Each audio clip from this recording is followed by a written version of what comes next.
абсолютно ни на что не хватает времени, поэтому вот так, без красиво прописанного текста и выстроенной картинки сегодня. Я вообще после души, так что сегодня банный психолог. Меня зовут Гоша, я практически психолог, поехали по делу. Сразу к делу. Есть такое состояние, которое вот все замечали, по-любому, что тело здесь находится, а мозги куда-то улетели. Какие-то прокручивает диалоги, которые никогда в жизни не произойдут. То есть, типа, как какие-то выдуманные ситуации прокручивают. Или наоборот, ситуации, которые уже давным-давно произошли. Да черт бы с ним, будь, произошло и произошло. Нет, постоянное вот это вот мыслемесение. Там мозг строит всякие сценарии будущего, которые никогда не произойдут, просто потому что, мир в принципе настолько рандомный, что ты никогда не угадаешь, что произойдет по-любому не так, как ты себе задумал. Так вот, если постоянно жить вот в таком режиме, то есть постоянно заниматься вот этим прокручиванием и, так сказать, внутренним индульгированием, это приводит к тому, что ты начинаешь жить в своем внутреннем мире. Даже я бы сказал, не внутреннем мире, а в мире своих, так сказать, иллюзорных мыслей. Но тут в чем прикол? Чем больше внимания поглощает вот этот внутренний диалог, вот эти внутренние какие-то мысли бесконечные, прокручивания и прочее, тем менее устойчивым ты становишься, то есть тем менее устойчивым становится психика. Соответственно, возникает вопрос, а можно ли как-то намеренно вывести себя обратно в реальный мир? Ну и, соответственно, почему этот процесс способен изменить, так сказать, внутреннее состояние, внутреннее там настроение, повысить энергию и прочее, и прочее. Первое, что нужно обязательно сказать, что внимание — это ресурс ограниченный. Это, знаете как, не столько пассивное свойство сознания, это скорее правильнее было бы назвать распределением психических ресурсов. Вот, предположим, в конкретный момент человек не может одинаково глубоко обрабатывать и внутренние состояния, и внешние какие-то раздражители, и внутренние переживания, и внешнюю, так сказать, сенсорную информацию. Если большая часть внимания, наверное, даже стоит сказать, основная часть внимания направлена на внутренний диалог, окружающая среда вполне закономерно начинает восприниматься фоном. Но если перенести внимание на непосредственно то, что происходит, то, что снаружи, что парадоксально,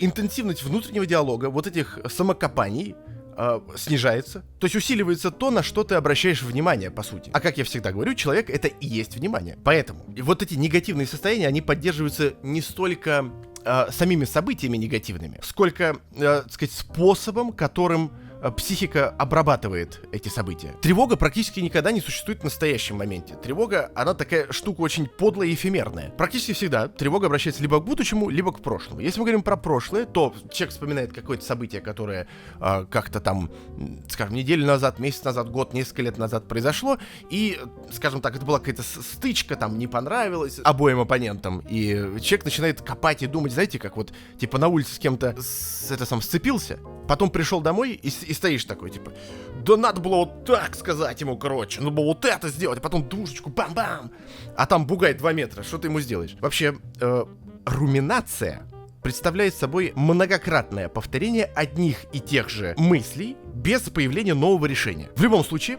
внимание перестает взаимодействовать с внешним миром и начинает обслуживать внутреннюю модель мира. К слову, во внутренней модели как таковой ничего плохого нет, потому что то, о чем я говорю везде, каждый раз я говорю, на стримах у себя говорю, кстати, заходите на стримы, на ютубе тоже многократно я вот говорил в предыдущих роликах, и в шортсах, кстати, были моменты, что самое главное, это чтобы человек обрел баланс. Нужно быть в балансе. Это основное, чего нужно добиваться. Так вот, про обслуживание внутреннего мира. Чем дольше сохраняется подобный режим работы, тем устойчивее становится соответствующее, так сказать, эмоциональное состояние. Это абсолютно не означает, разумеется, исходя из того, что я сказал ранее, что нужно концентрироваться только на том, что происходит вокруг, и абсолютно не обращать внимания на то, что у тебя внутри. Но это глупость. Разумеется, мышление необходимо для планирования, анализа, там, принятия решений. Хотя принятие решений — это штука такая довольно обширная тема, так что не будем пока. Короче говоря, это неплохо. Плохо тогда становится, когда человек перестает использовать внутренний процесс как инструмент и делает из этого, так сказать, среду своего обитания. Понимаете, мысли нужно использовать, а человек в таком случае начинает жить в этих мыслях. Когда вы, скажем, переносите внимание на здания какие-то, на деревья, у меня вот тут кипарисы 2 стоят, так скажем, на облачка какие-то, дождик, или наоборот солнышко, ослик-суслик, паук, на-на-на. Это не попытка отвлечься, это способ восстановить контакт, собственно, с реальностью, то есть то, где вы находитесь на самом деле, которая на протяжении долгого времени находилась вне поля, так сказать, сознательного восприятия. Вообще мы редко задумываемся о том, что внимание в целом обладает собственной инерцией. Если произошло какое-то сильное эмоциональное событие, внимание все равно закидывает человека на тот как раз-таки мысленный образ. Даже если как раз-таки, о чем я раньше сказал, событие свершилось типа 10 лет назад. Да. Это как раз-таки объясняет, почему переживания сохраняются значительно дольше каких-то объективных объективных причин. Чем дольше вы думаете о том событии, которое произошло или которое будет происходить, тем больше ваша психика будет воспринимать это как актуальную вещь. В 20 веке психологи додумались, потихонечку начали додумываться, что эмоциональное состояние определяется не только содержанием мысли, но и непосредственно самим, так сказать, управлением вниманием, этим процессом. Те ребята, которые склонны к длительной фиксации на собственных переживаниях, значительно чаще сталкиваются с такой гадостью, как тревога, эмоциональное выгорание, истощение. Что у нас еще? Депрессивный синдром. Тут прикол-то как раз не в том, что они думают о каких-то сложных вещах, а в том, что такие ребята теряют способность свободного переключения внимания. Внимание становится, так сказать, ригидным. Психика, скажем так, перестает исследовать мир и начинает бесконечно исследовать саму себя. Субъективно, разумеется, человек думает, что, я пытаюсь решить проблему. Кажется, что вот еще там несколько минут, несколько часов, может быть, несколько там недель, эта проблема решится. То есть нужно подумать про нее, и она решится. Типа решение ты найдешь. В чем вся, так сказать, соль? Происходит абсолютно противоположное. Это же очень коварный процесс. Каждая мысль новая продолжает предыдущую мысль и начинает следующую мысль.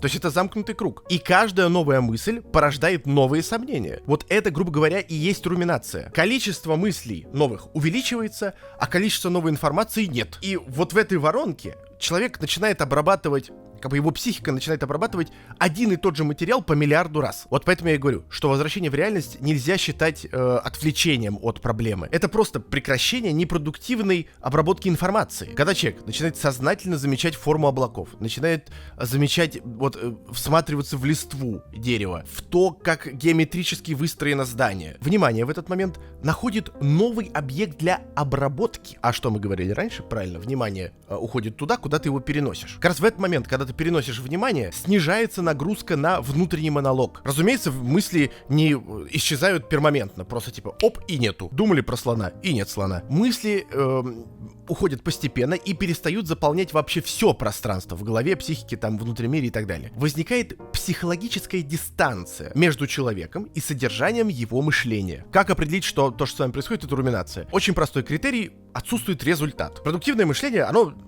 заканчивается выводом каким-то, какой-то конечной точкой, точка какая-то есть. Там решение какое-то получается по итогу или действие. Единственное, чем может закончиться руминация, это усталостью. Если ты там очень долго сидел, размышлял, думал, очень было сложно, но при этом ты по итогу обладаешь тем же самым объемом информации, значит, ты проходил не анализ проблемы, а просто многократное мысленное воспроизведение. Это принципиально разные моменты для психики, это надо понимать. Хорошо.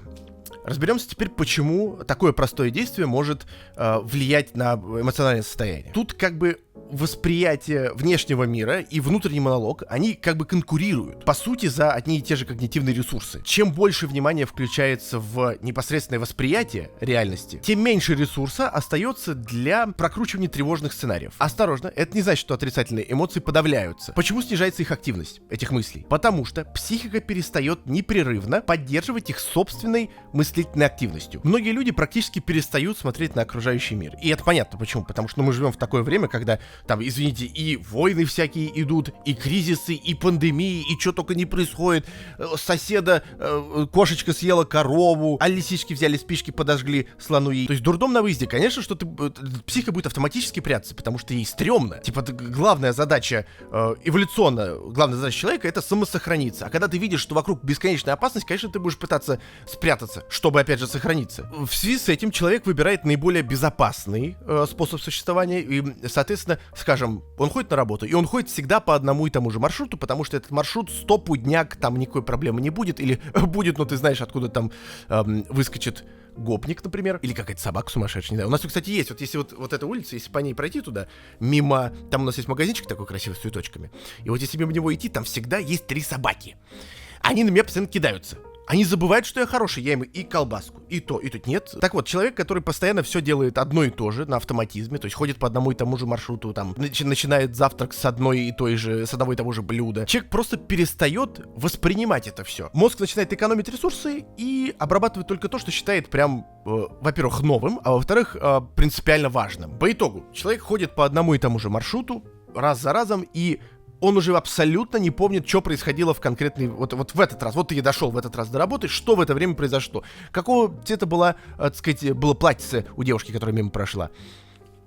Какого цвета? Его взгляд как бы формально направлен наружу, но все внимание сосредоточено внутри. Это, кстати говоря, одна из тех причин, почему создается ощущение, что дни проходят напролет один за другим и так вот годами. То есть, типа, вот прошло, типа, год пролетел, и ты такой, о, так потому что ничего нового не было. Ты ничего не замечал. Жизнь превращается просто в какую-то череду выполнения автоматических вещей каких-то. Но хорошо бы различать наблюдение и простое, скажем так, смотрение. Практически все люди смотрят на окружающий мир автоматически. А если ты смотришь автоматически, то совершенно закономерно, что ты не извлекаешь из него информации. Наблюдение же предполагает сознательное, скажем так, исследование объекта. И я сейчас не про то, что, типа, ну что исследовать дерево, и так понятно. Оно зеленое, елки-палки. Его высаживают, оно есть, и все. И что, уже ученые вот эти уже давно выяснили, что оно дает кислород, что, кстати, тоже неверно. Ну, в общем, как бы, что тут изучать, а что ляс-то точить? Хорошо бы наблюдать форму, цвет, структуру, как бы, может быть, характер движения, изменения во времени. Чем точнее становится восприятие, тем активнее внимание взаимодействует с внешней средой, и тем слабее оказывается фиксация на внутреннем монологе. Камера дважды уже перегрелась. Это какой-то сюр. Так, пойдем дальше. Когда человек сознательно начинает рассматривать окружающее пространство, можно сделать очень интересное наблюдение. В этот момент человек не просто видит дерево, типа, дерево. Он видит как бы структуру коры, направление роста ветвей, оттенки листвы. Если человек идет, например, мимо здания, человек начинает вглядываться в его пропорции, материалы, геометрию, следы времени. Вот я на отшибе живу, вот тут следы времени, будь здоров, видно. Внешний мир перестает быть какой-то там абстрактной декорацией для внутреннего монолога и снова становится самостоятельной реальностью. Именно в этот момент сознание начинает работать более точно. Сознание меньше в этот момент занято интерпретацией, так сказать, собственного состояния и больше взаимодействует с тем, что вот вокруг тебя, вне зависимости от тебя происходит и существует. Но тут, так сказать, нужно обозначить принципиальное различие. Возвращение к реальности не является способом убежать от собственных переживаний, от своего собственного мира. Опять же, я неоднократно за этот ролик сказал, что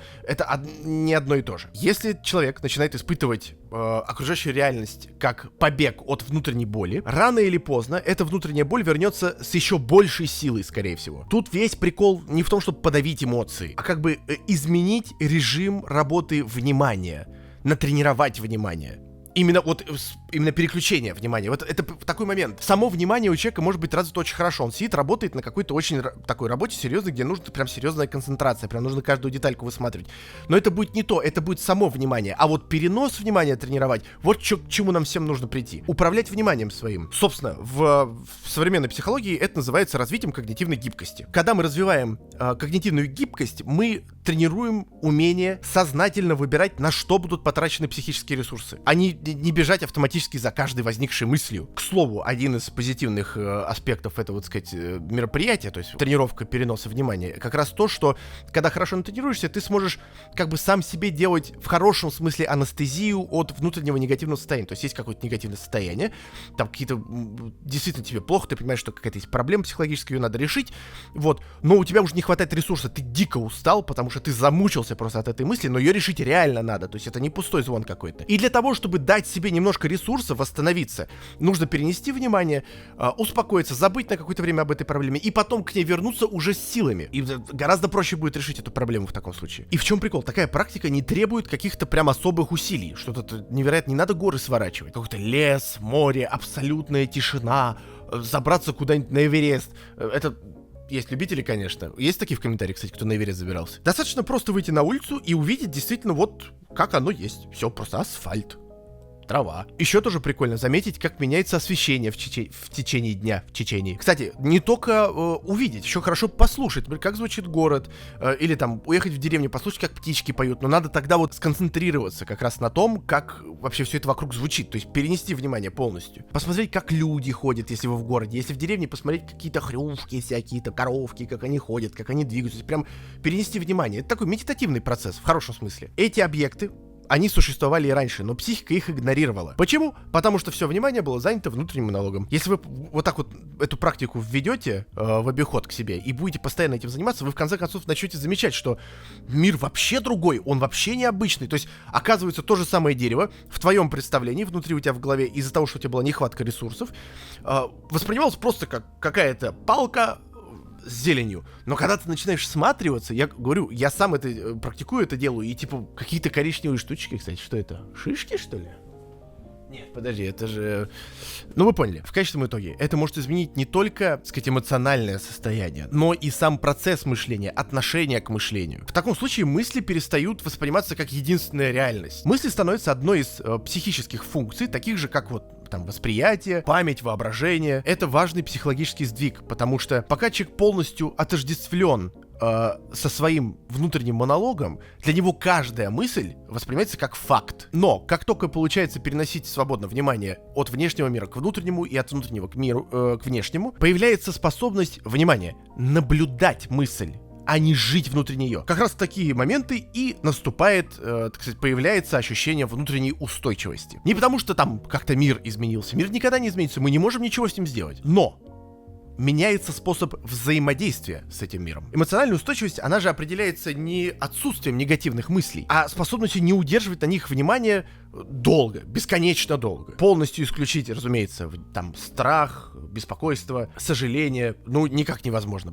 Это, между прочим, абсолютно нормальные штуки для человека. Абсолютно естественные. Просто, опять же, возвращаемся к тому, что должно быть состояние баланса. В жизни человека должно быть все. Это все является естественными психическими состояниями. Но человек способен регулировать продолжительность их существования. Каким образом? Изменяя направление собственного внимания. Понятное дело, что это не устраняет эмоцию мгновенно. Но это как минимум прекращает ее непрерывное поддерживание постоянным мыслительным процессом. Короче, что в заключении можно сказать? Большая часть психологического напряжения поддерживается не событиями как таковыми, а длительной фиксацией внимания на внутренних процессах. Опять же, я не пытаюсь сказать, что мышление является источником всех проблем на свете. Оно становится проблемой тогда, когда оно становится единственной формой контакта с действительностью. Способность осознанно возвращать внимание к реальному миру не делает жизнь проще и не устраняет, скажем так, основную трудность, которая у вас имеется. Оно возвращает психике утраченное равновесие между внутренней моделью мира и самим миром. В таком случае человек перестает воспринимать реальность как непрерывный поток интерпретаций, а такой, какая она существует на самом деле. Подписывайтесь на канал, ставьте лайки, пишите комментарии, нажимайте на колокольчик, заходите к нам на стримы. Старайтесь держать баланс,